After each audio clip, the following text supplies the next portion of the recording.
Amongst beginners, a very popular opening is the Philidor Defense. It's easy to learn and solid, but in this video, I will show you how to break this setup with some lines and also very effective traps in the end, so stick around the whole video.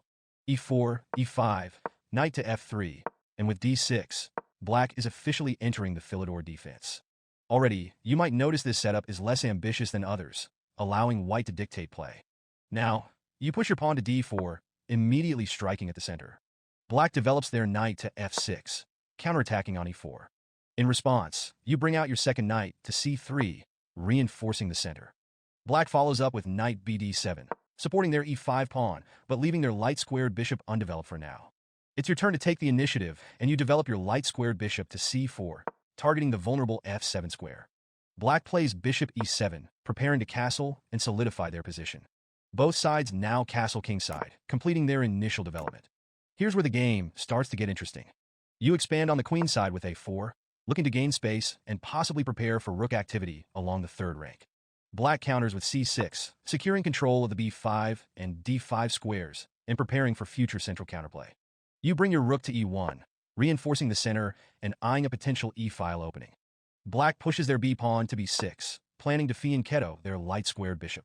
In response, you place your bishop on g5. The tension in the center builds, and you decide to release it by capturing on e5. Black recaptures with their knight, which momentarily opens the diagonal for their light-squared bishop and attacks your bishop on c4. However, this also leaves their pawn structure slightly fragile. Let's move to the exchange variation of the Philidor.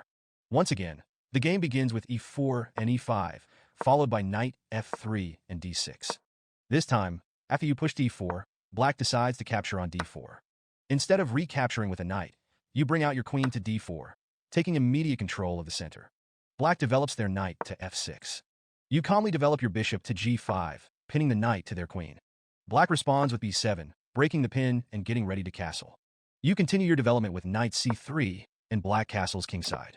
Then, you castle queenside, setting up a game with opposite side castling where sharp pawn storms are likely. Black plays knight c6, developing their knight and attacking your queen. You slide the queen back to d2, keeping it active and aligned with your bishop. Black pushes their pawn to a6, stopping your pieces from accessing b5 and preparing a pawn storm on the queen side.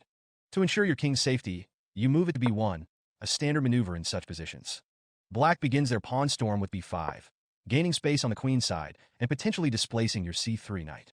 You respond with bishop d3, reinforcing the center and finishing your development. Black plays knight e5, placing their knight in the center and opening the way for a pawn break with c5.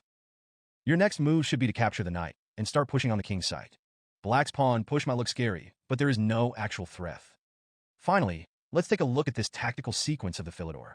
After the familiar moves e4, e5, knight f3, and d6, you push d4, and black defends the e5 pawn with knight d7.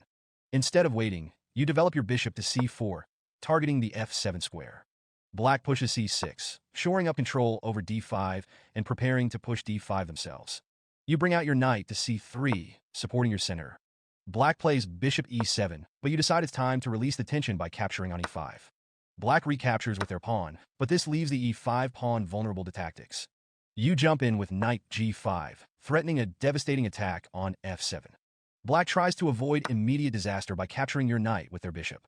However, after you recapture with your queen on h5, the threats are too much.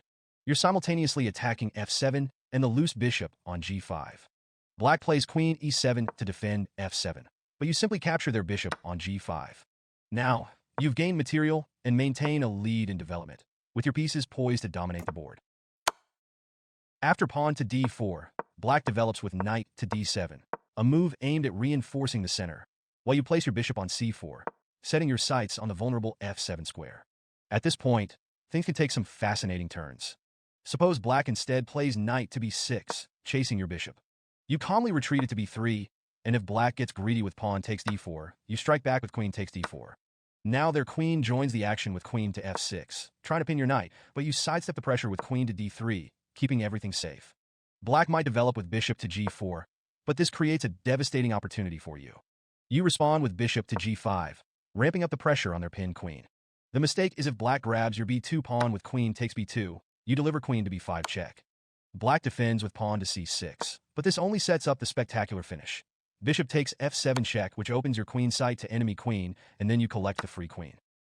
Now imagine that after bishop c4, black instead develops their bishop to e7. You waste no time and immediately play pawn takes e5, breaking through the center.